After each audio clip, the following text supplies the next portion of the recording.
Women's rights, the law that changed everything, the equality that changed everything.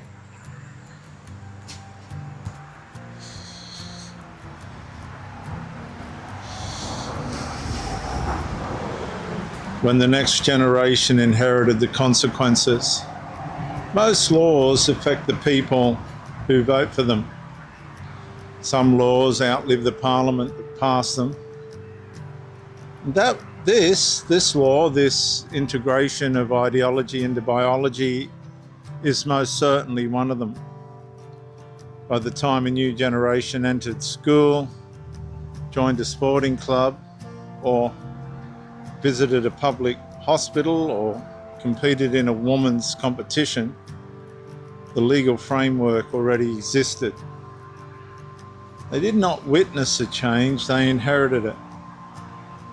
And this episode examines how the consequences of the 2013 legal framework became the normal environment for the next generation of biological women, transforming inherited assumptions about privacy, female-only spaces, safeguarding, and biological identity.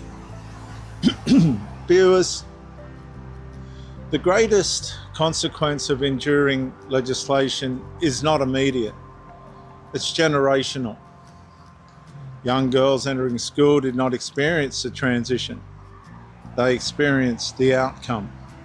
The policies already existed,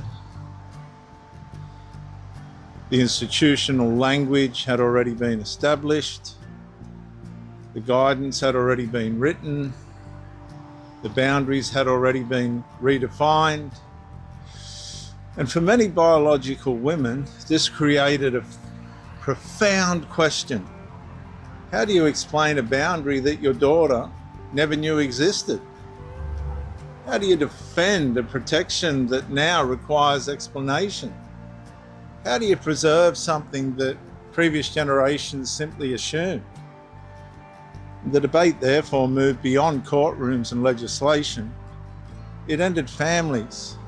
Mothers began explaining what once required explanation: family privacy, female vulnerability, female privacy, female sport, female dignity.